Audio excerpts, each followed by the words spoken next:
Salve, camaradas! O tema do vídeo de hoje é Guilherme Boulos e a tática eleitoral para 2024.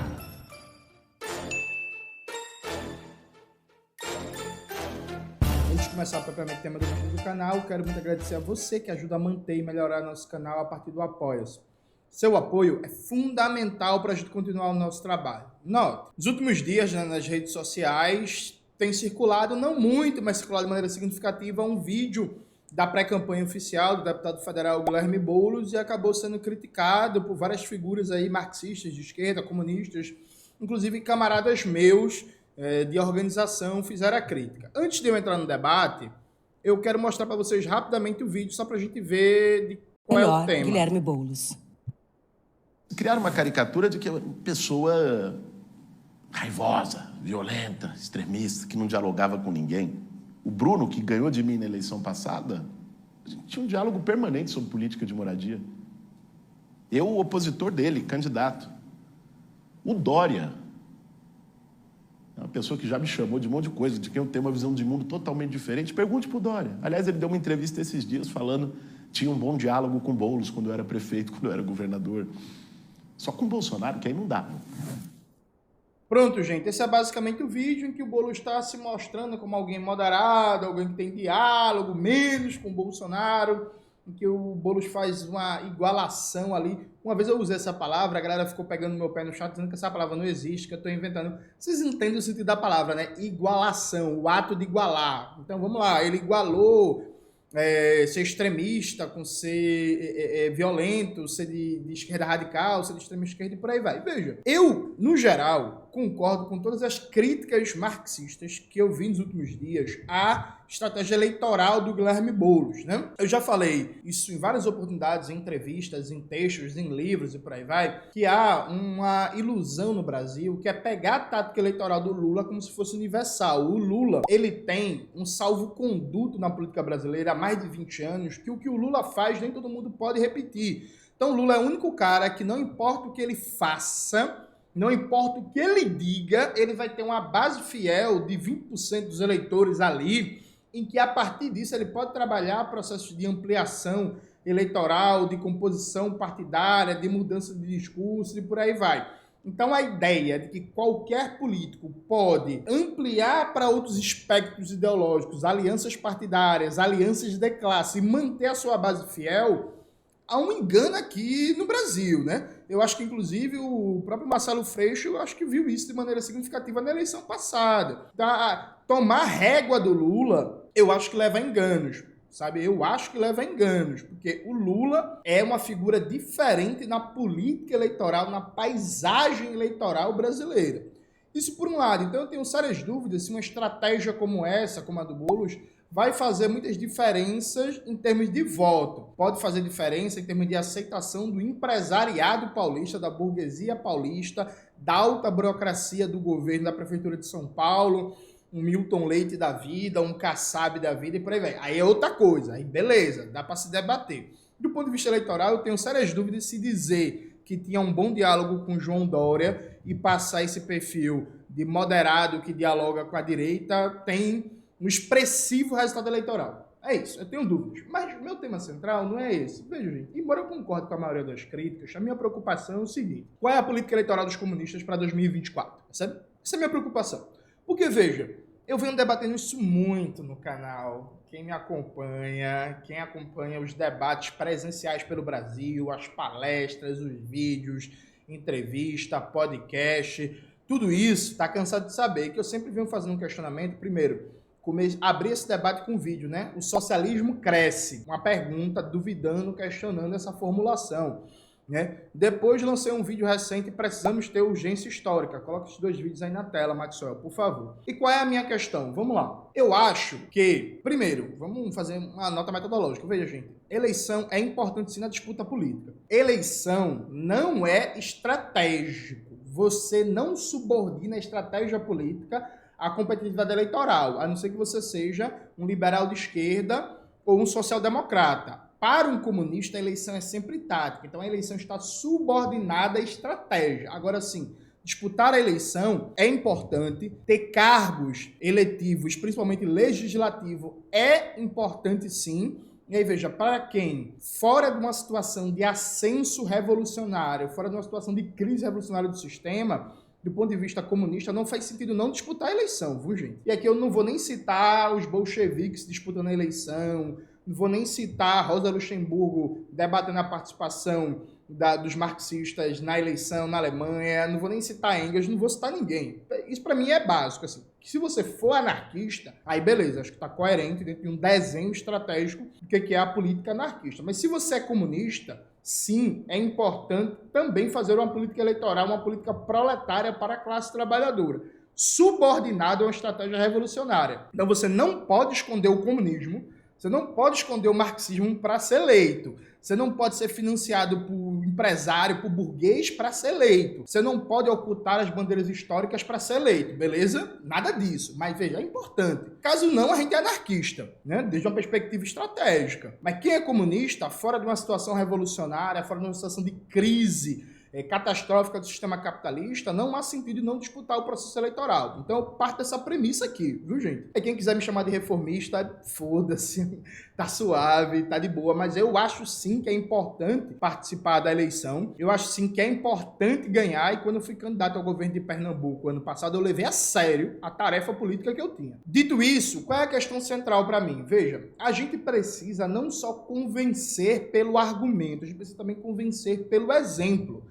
Então, quando a gente faz um debate comunista, quando a gente faz agitação e propaganda comunista, a gente não pode só ficar no plano das ideias. O plano das ideias é fundamental para convencer várias pessoas, mas é preciso também materializar em prática concreta, imediata, várias ideias, várias teses, várias perspectivas que a gente está debatendo para, inclusive, você fortalecer o seu argumento, você fortalecer o seu campo político e você conseguir conquistar, o termo que o Zamiliano odeia, mais corações e mentes. Então, se a gente fala, por exemplo, que é possível agir diferente na institucionalidade burguesa, não é que dá para fazer uma revolução na institucionalidade burguesa, mas, por exemplo, é possível um deputado estadual questionar e ir para cima a máfia dos transportes, que está instalada em praticamente todas as capitais, regiões metropolitanas e cidades médias do Brasil. É possível pautar o passe livre. É possível pautar a estatização dos transportes. É possível e necessário apoiar a luta dos trabalhadores e trabalhadoras da saúde por concurso público, por serviço público digno, contra as OSs que estão em todo canto, que é uma forma de privatização da gestão em saúde. Então, em Pernambuco, as OSs controlam 30% já do orçamento do governo do estado de Pernambuco para a saúde. É possível, sim, defender desapropriação, reforma agrária, crédito, apoio técnico, obras de irrigação para a agricultura familiar, para a reforma agrária. É possível e necessário defender políticas públicas para a população indígena, para a população quilombola. É possível e necessário defender os trabalhadores ambulantes, informais, os camelôs, parar essa política, enfrentar essa política de perseguição. É possível e necessário defender os princípios da reforma antimanicomial no Brasil, combater a influência cada vez mais crescente das comunidades terapêuticas, dos paradigmas de guerra às drogas, de tratamentos religiosos para pessoas com problema com álcool e outras drogas, e uma série de lutas estão postas no âmbito da ordem burguesa, que são lutas imediatas, mas que são importantes, gente. Veja, são importantes. É muito importante que a gente tenha um deputado estadual, um deputado federal, um vereador, uma vereadora, um senador, um prefeito, uma prefeita, por exemplo, que resiste às OSs, resiste às comunidades terapêuticas, que resiste a políticas pró-especulação imobiliária, de entregar a cidade para as construtoras, que enfrenta a máfia dos transportes privados, a máfia dos lixos, que enfrenta processos de privatização, de sair privatizando as cidades, privatizando tudo que é possível. Então, veja, é possível fazer diferente na institucionalidade burguesa. Não significa que daí vai sair a revolução. Não vai sair a revolução da institucionalidade burguesa. Só que, como eu já falei várias vezes aqui no canal, sempre chamando a reflexão o texto do Aribaldo Maia, né, A Esquerda Está Morta, publicado no Lavra a Palavra, bota na tela, Maxwell. Entre um governo neoliberal, uma prática política neoliberal e a Revolução Socialista, existem gradações, tá ligado? E faz muita falta para a organização da classe trabalhadora, para as lutas populares, para instigar o debate público, para conscientizar, para organizar, para aumentar a temperatura política das ruas, que a gente tenha mais deputados e deputadas, prefeitos, vereadores, senadores comprometidos com a luta anti-imperialista, com a soberania nacional, com reformas estruturantes para a classe trabalhadora, com enfrentar os interesses da classe dominante, do agronegócio, da mineração, das importadoras privadas de petróleo, dos monopólios de mídia. Quantos deputados falam hoje de democratizar a mídia? Enfrentar monopólios como a Rede Globo? Quantos, gente? Então, assim, eu acho que a gente tem que ter representantes comunistas eleitos para dar o exemplo do que pode ser um mandato comunista, para, inclusive, criar um elemento de comparação, criar um exemplo de você olhar assim e dizer assim, ei, bicho, tá bom não, visto tua vereança, tua atuação como deputado, porque ali do lado ó, tem um bicho ali, tem uma bicha ali que é comunista, que tá fazendo muito melhor, que tá falando mesmo, que apresentou essa proposta, que tá chamando a audiência pública, que tá brigando pelo trabalhador, que tá colocando o dedo na cara, que tá falando das empresas, e tu não tá fazendo, tá ligado? Quando você tem esse clima geral de despolitização, a gente acaba tendo poucas referências. O que os comunistas no geral fazem?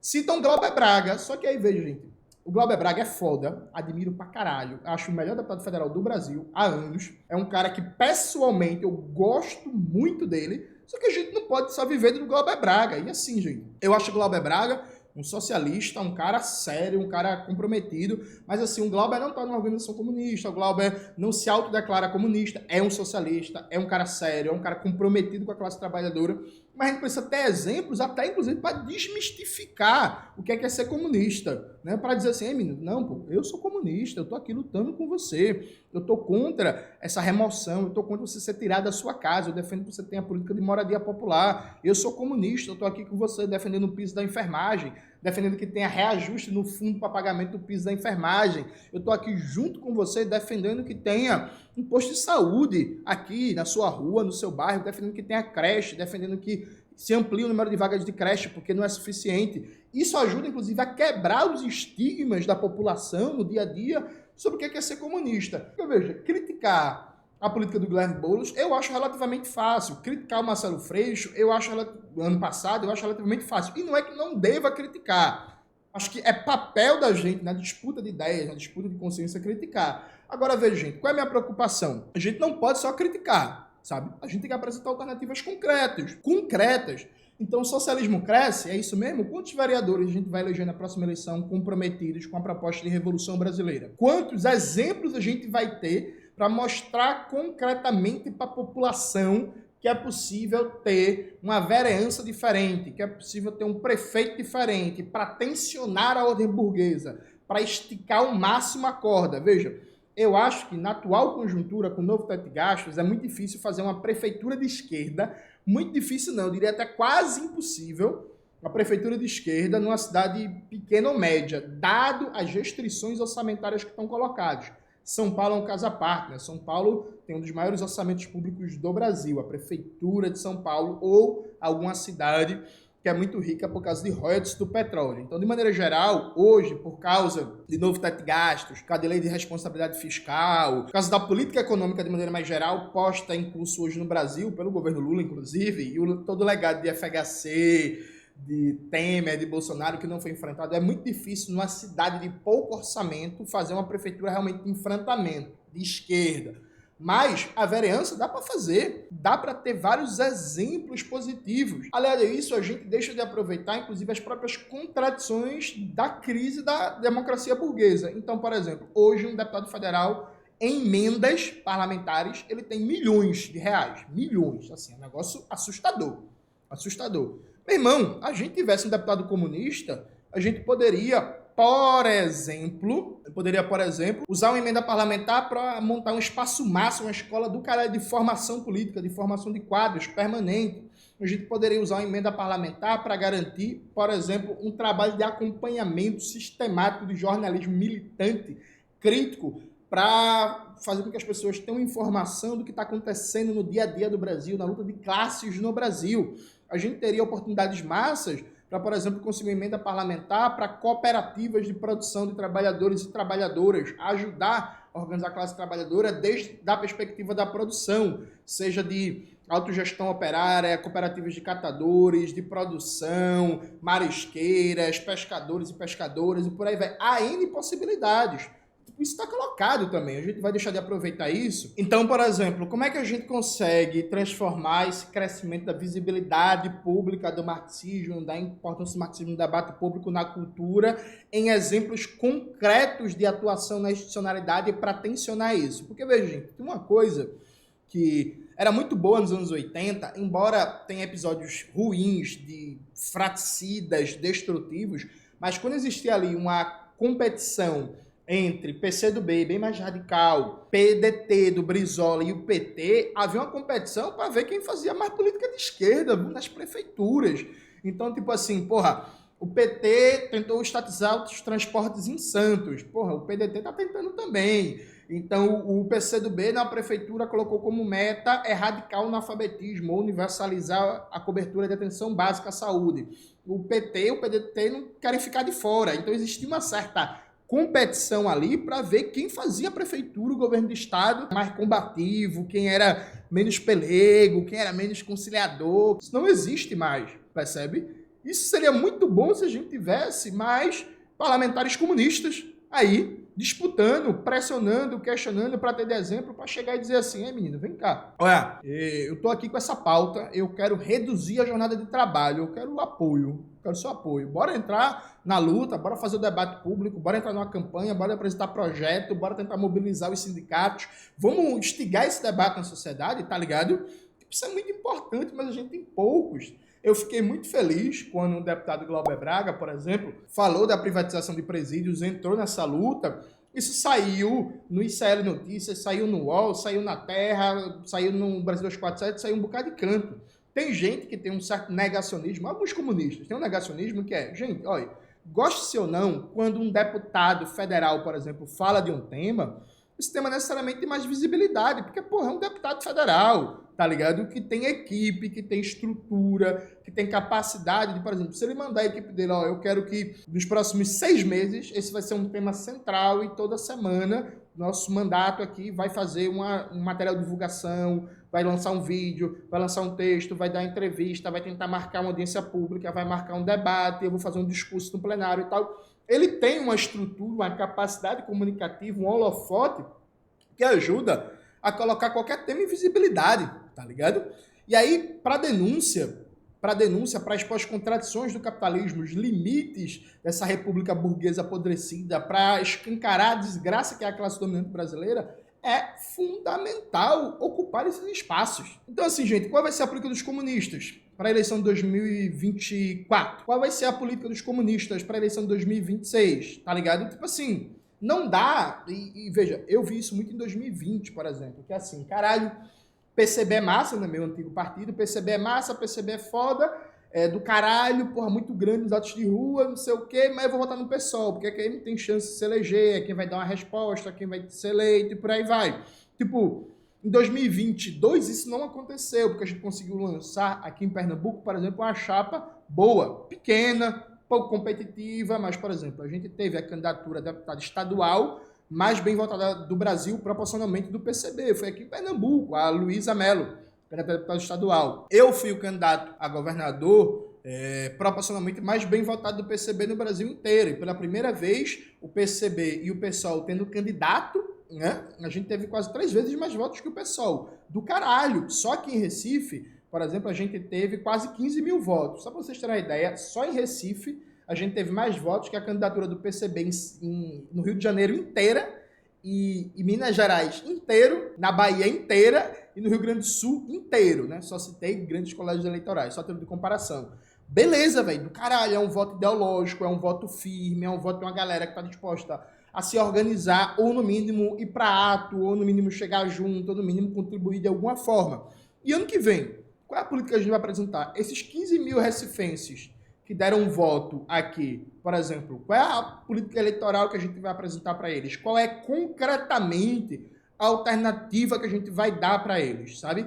Eu acho que a gente precisa dar materialidade a algumas coisas, porque senão, veja, senão, essa coisa de é mais fácil imaginar o fim do mundo que o fim do capitalismo acaba ganhando força, porque, porra, você vai olhar assim, caralho, é uma ideia foda, mas eu preciso ver mais tração, eu preciso ver mais penetração imediata, eu preciso ver mais repercussão. E tem muita gente que tem razão, gente, de cobrar isso, de querer, tipo assim, bora aí, galera, bora ver, porra.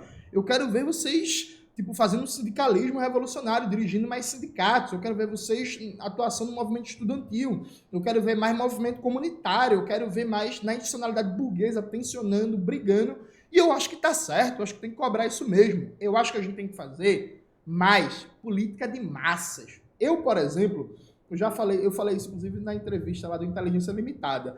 Meu irmão, se eu fosse candidato a vereador, por exemplo, eu ia agarrar a pauta do transporte. Eu acho que é uma pauta muito significativa, que mexe com todos os setores da classe trabalhadora e que escancara muito bem como a primazia do lucro, em detrimento do interesse coletivo, prejudica a vida das pessoas, sabe?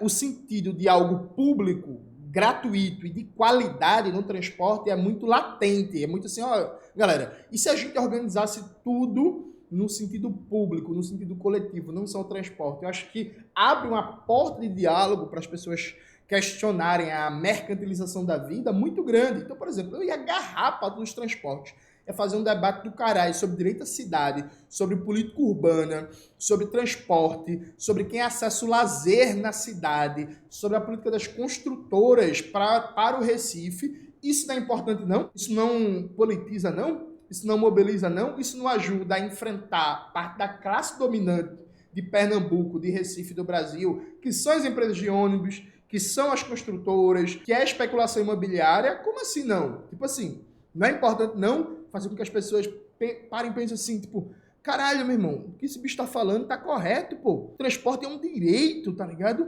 Transporte não deveria ser um negócio que dá lucro pra meia dúzia de empresários, enquanto a maioria dos trabalhadores tá todo dia se fudendo no transporte. Só que, hoje, na institucionalidade burguesa, poucos chegam e falam assim, meu irmão, seu transporte é uma merda porque as empresas privadas estão ganhando em cima do seu suor. Estão explorando você, se apropriam do poder público, que na verdade o poder público é um poder público burguês a serviço das empresas, e dá pra gente enfrentar isso. Dá, ó, o debate é esse, o modelo de transporte é esse, a proposta tarifária é essa, o modelo de financiamento é esse, todo mundo debate, mas técnico tem que se fazer ao lado de uma agitação política, né? Porra, gente, não é importante não? Então assim, veja, eu reforço, eu discordo e muito da tática eleitoral do deputado federal Guilherme Boulos, mas eu estou muito mais preocupado com a tática do campo comunista para as próximas eleições. O que é que a gente vai fazer nas próximas eleições? Porque, veja, gente, para concluir esse vídeo, um comunista no capitalismo é sempre da oposição. A oposição ao sistema capitalista e, no geral, a toda a sua institucionalidade. Perfeito. A gente não é oposição quando a gente tem uma situação de ruptura política, quando a gente tem uma situação de enfrentamento, ou quando a gente tem um governo que é um governo, embora reformista, mas é um governo tão avançado, que vale um apoio crítico a ele. Como é o caso, por exemplo, do governo Hugo Chávez na Venezuela ou do próprio governo Brizola no Rio de Janeiro, né? Ou até no Rio Grande do Sul, antes do golpe. Aí dá para se debater, né? Mas mesmo a gente tendo um apoio crítico a tal governo, compondo algumas lutas, algumas pautas importantes, por exemplo, quando o Brizola estatizou a Bonnie Sherry e a Ititi, quando ele era governador do Rio Grande do Sul, fosse comunista vivo na época, eu estaria na rua defendendo a política do Brizola, dizendo que é importante, que foi um enfrentamento concreto com o imperialismo, percebe? É isso. Mas mesmo nessas situações a gente vai ser sempre de oposição. Só que isso não significa não aproveitar as contradições, não dar um uso crítico, radical, tensionando ao máximo a institucionalidade burguesa, tá ligado? Porque a gente não pode só se contentar com a crítica ao uso oportunista, social-liberal, liberal de esquerda da institucionalidade.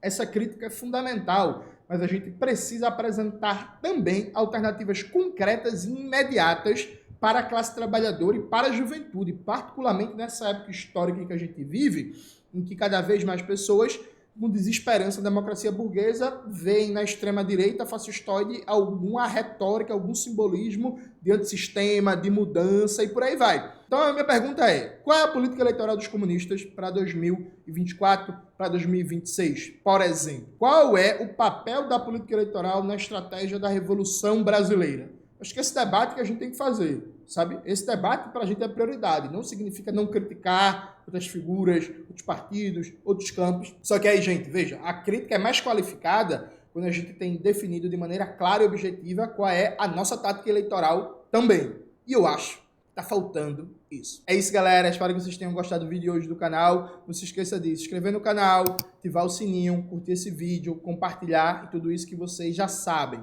Um beijo e até a próxima.